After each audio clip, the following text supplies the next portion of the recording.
నమస్తే, నేను Kittu. Welcome to BRK news.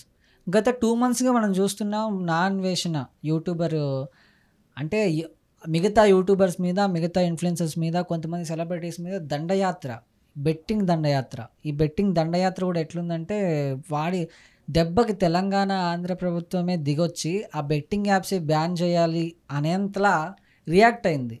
Only because of అన్వేషణ. ఇప్పుడు నా అన్వేషణ మీద ఒక కేసు ఫైల్ అయింది.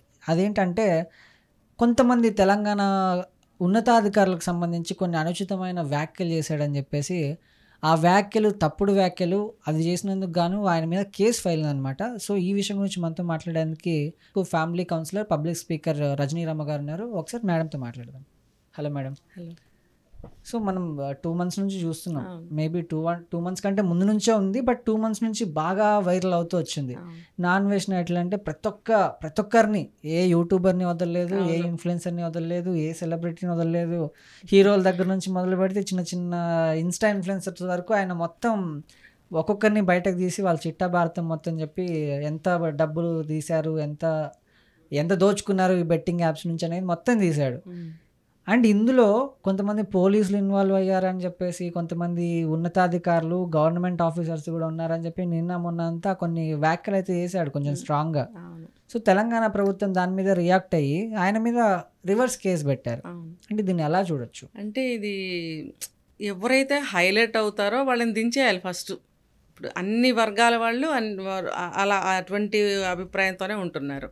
ఒక మనిషి ఒక స్టేజ్కి వెళ్ళారు అనంటే వాళ్ళని కిందకి లాగాలి. ఈ అవినాష్, నేను కూడా చూశాను ఆయన వీడియోస్. చాలా హెల్దీగా మాట్లాడుతుంటాడు, అనర్గళంగా చాలా ఫ్రీ టోన్తో మాట్లాడుతూ ఉంటాడు అందరినీ కూడా. అంటే నాకు కూడా చాలా ఆశ్చర్యం వేసింది.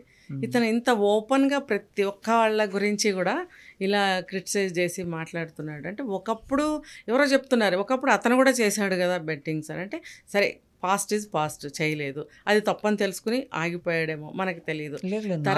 ఎప్పుడు బెట్టింగ్ యాప్స్ మీద ప్రమోషన్ చేయలేదు. నాకు ఎక్కడో ఒక చిన్న ఇన్ఫర్మేషన్, నేను కూడా ఇది నమ్మలేదు. ఎందుకంటే ఇప్పుడు బెట్టింగ్ యాప్స్కి నెగిటివ్గా అతను ఇదిగా ఎండగట్టి మాట్లాడుతున్నప్పుడు అతను అర్హత ఉండాలి అతనికి ఆ మాట చెప్పడానికి కదా, దాని గురించి మాట్లాడడానికైనా సరే. సో అతను అది చేసి ఉండడని నాకు అనిపించింది. కాకపోతే ఏంటంటే ఇంత ఘోరంగా అందరినీ ఓపెన్ చేసి ఇంత ఇదిగా ఈడ్చి బయటకి ఫిల్దీగా మాట్లాడడము ఇంత ఇదిగా చేస్తున్నాడు కాబట్టి నేను అనుకోవడం అతని మీద కొంచెం కోపం పెరిగి వీళ్ళు ఇలా కేసు ఫైల్ చేశారా అనేది నాకు అనిపిస్తుంది. అతను కూడా ఏంటంటే కొంచెం ఉదార స్వభావం కలవాడు. ఎవరైనా బెట్టింగ్ యాప్స్లో కోల్పోతే కూడా వాళ్ళ భూములేవో అమ్మి వాళ్ళకి సహాయం చేశాడని కూడా నేను వింటున్నాను. అతను ఇంటర్నేషనల్ ట్రావెలర్ అని కూడా నేను అదే తెలిసిన విషయమే అందరికీ కూడా. ప్రపంచ యాత్ర అంటే రకరకాల కష్టాలు చూస్తూ, వాళ్ళ లైఫ్ స్టైల్స్ చూస్తూ, అందరికీ ఒక్కొక్క కంట్రీది వాళ్ళ లైఫ్ స్టైల్ని తెలియజేస్తూ, వాళ్ళ అక్కడ ఉన్నటువంటి కల్చర్స్ కానీ, ఆ ప్రజా జీవనం ఎలా ఉంది అని కానీ, మన భారతీయులు కూడా అటువంటి ఒకవేళ మంచి విధానాలను అతను ఎక్కడైనా చూసినట్టయితే మనం కూడా, మన భారతీయులు కూడా అటువంటి అలవాటు చేసుకోవాలి అని చెప్తూ ఇలా ఒక మంచి దారిలో వెళ్తున్నాడు.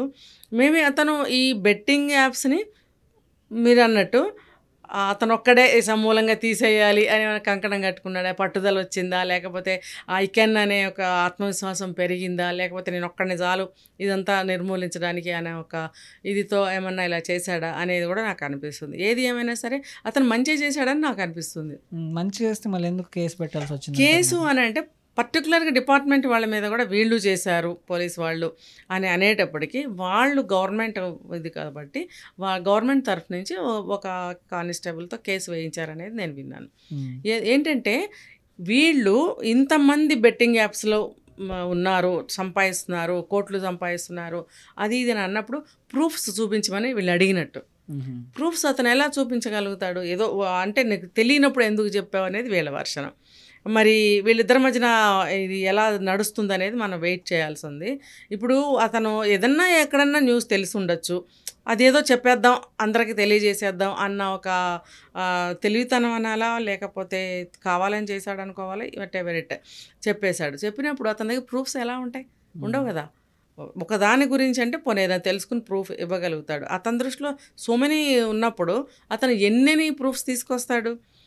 లేదు, అసలు ప్రూఫ్స్ తీసుకురావటం అనేది సాధ్యం కాని విషయం.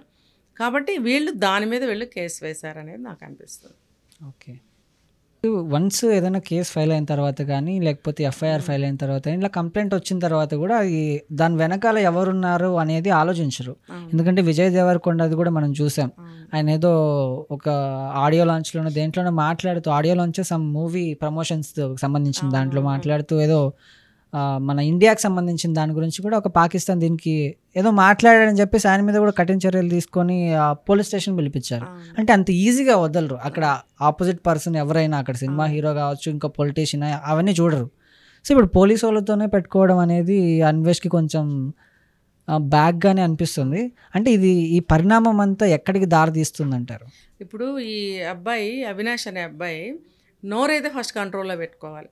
నేనేదో ఇంటర్నేషనల్ యాత్ర చేస్తున్నాను, నేను చాలా నాకు అన్నీ తెలుసు అన్న లెవెల్లో ఎక్కడో కూర్చుని ఇలా అందరి మీద, మీరు అన్నట్టు సెలబ్రిటీస్ కావచ్చు, ఎవరైనా కావచ్చు, వాళ్ళ మీద నోటికి వచ్చినట్టు ఇష్టం వచ్చినట్టు ఫిల్దీగా ఎవరి మీదైనా కానీ, మీరు అన్నారు ఎవరిని వదలలేదు, ఎవరిని వదలకుండా ప్రతి ఒక్క, మీరు యాత్ర చేసుకుంటున్నావు, అక్కడ ఏదో చక్కగా డిస్కవర్ చేస్తున్నావు, మంచి మంచి వీడియోలు పెడుతున్నావు, నాలెడ్జ్ ఇస్తున్నావు, రకరకాల కల్చర్స్ గురించి అందరికీ తెలియజేస్తున్నావు. ఓకే, నీ ప్రొఫెషన్ నువ్వు చెయ్యి.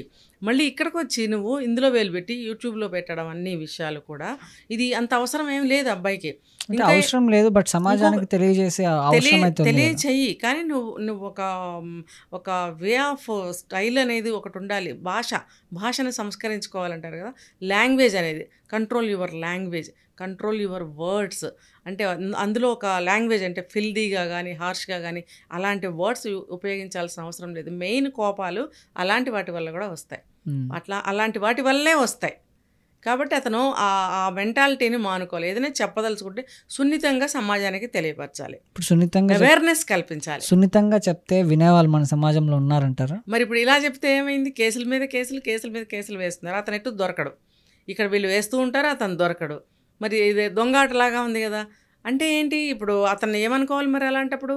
నా ఇదంతా తీర్చుకుంటున్నాను కోపాన్ని కాశని అని అనుకుంటున్నాడా?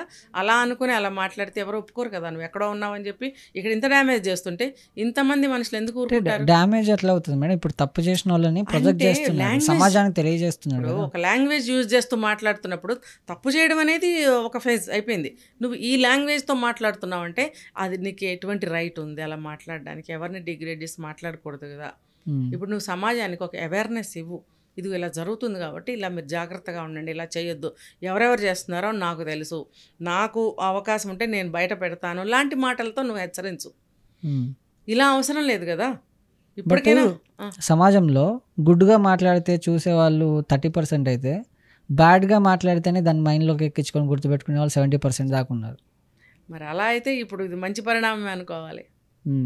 మరి అతను అలాగే మాట్లాడాడు కదా, అందుకే ఇంత రియాక్ట్ అయింది.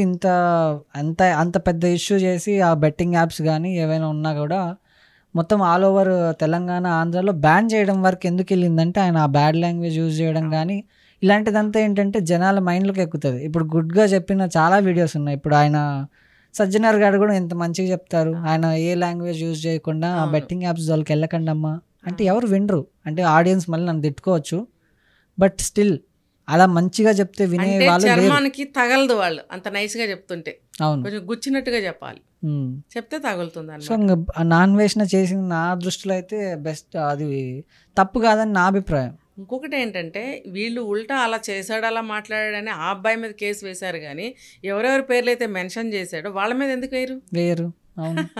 ఇప్పుడు ప్రూఫ్స్ వీళ్ళు సంపాదించాలా, వాళ్ళు అబ్బాయి సంపాదించి చూపిస్తే ఏం చేస్తారు మీరు? అది మీ పని. ఇప్పుడు ఒక చోట దొంగతనం జరిగిందని చెప్పడం వరకే ఒక సిటిజన్ బాధ్యత. అక్కడ కేసు పెట్టడమా, వెతికి పట్టుకుని శిక్ష వేయటం అనేది ఎవరి డ్యూటీ వాళ్ళు చేయాలి. ఇప్పుడు ఇంతమంది సెలబ్రిటీలను చూపించాడు, ఇంతమంది ఇన్స్టాగ్రామ్ ఇన్ఫ్లుయెన్సర్లను చూపించాడు, వాళ్ళ వల్ల ఎంతమంది చనిపోయారో కూడా చూపించారు. మరి why police not taking any action of వాళ్ళ మీద ఎందుకు తీసుకోవట్లేదు? ఎందుకు అన్వేష్ మీద తీసుకోవాల్సి వచ్చింది? అదే పాయింట్ రైజ్ చేస్తున్నా. నీకు దొంగ పడ్డాడని తెలియజేసినప్పుడు పోలీసులు వెళ్ళి దొంగను పట్టుకుని ఏం చేయాలో అది చేయాలి. అంతేగాని నువ్వు ప్రూఫ్ చూపించు అంటే ప్రూఫ్స్ చూపిస్తే అబ్బాయి ఎంత ఇన్వెస్టిగేషన్ చేయాలంటే పోలీసు డిపార్ట్మెంట్ చేసే పని అంతా ఆ అబ్బాయి చేసి పట్టి తీసుకొచ్చి చేతిలో పెడితే ఏం చేస్తారు మీరు? అది ఎవరి డ్యూటీ, ఎవరి పని వాళ్ళు చేయాలి. సామెత ఉన్నదే ఉంది, కుక్క పని కుక్క చేయాలి, గాడిద పని గాడిద చేయాలి. ఎవరి పని వాళ్ళే చేయాలి. జస్ట్ ఇన్ఫర్మేషన్ ఇచ్చాం మేము, అది ఒకవేళ నిజమైతే చూడండి, ఇన్వెస్టిగేషన్ చేయండి, లేదనుకోండి వదిలేయండి. అంతేగాని మిగతా జోలికి వెళ్ళాల్సిన అవసరమే లేదు. మీ డ్యూటీస్ మీరు చేయండి. ఆ అబ్బాయి బాధ్యతగా ఒక సిటిజన్గా అక్కడెక్కడో ఉండి కూడా తెలియపరిచాడు అన్న ఒక మంచి పాయింట్ మీద మీరు వర్క్ చేయండి. మొత్తానికి ఇప్పుడు నాన్ వేసిన పరిస్థితి ఏంటంటారు మరి? పరిస్థితి ఏముంది, అతను బాగానే వెళ్తాడు, అతనికి ఏమీ లేదు, అతని పని అతను చేసుకుంటూ పోతున్నాడు, అది దేనికి కూడా కేర్ చేసే పరిస్థితి లేదు. అంటే ఈ కేసు తర్వాత ఏమైనా జైల్లో పెట్టడం కానీ అలాంటి అవకాశాలు ఏమైనా ఎక్కడికి వెళ్ళి పట్టుకుంటారు? ఎప్పుడన్నా వస్తే నువ్వు ఇంత డ్యామేజింగ్గా చేసావు కాబట్టి సో అండ్ సో దాని కింద కేసు బుక్ చేసి ఆ అబ్బాయిని ఏమైనా పట్టుకుంటారా? అంత ఛాన్స్ అబ్బాయి ఇస్తాడా? ఆ అబ్బాయి ఒకటి రైజ్ చేయొచ్చు, నేను ఒకటి తెలియజేశాను, అది అవునా కాదా ప్రూఫ్ చేయాల్సిన బాధ్యత మీది అని రిటర్న్లో ఇంకొకటి ఏదన్నా అబ్బాయి ఎలిగేషన్ పెట్టాలి. Okay madam, thank you. But what ever it is, ఏదైనప్పటికీ అన్వేష్ చేసింది నా దృష్టిలో అయితే కొంచెం మంచిదే. ఎందుకంటే సమాజానికి బెట్టింగ్ యాప్స్ వల్ల చాలా నష్టం జరుగుతుంది.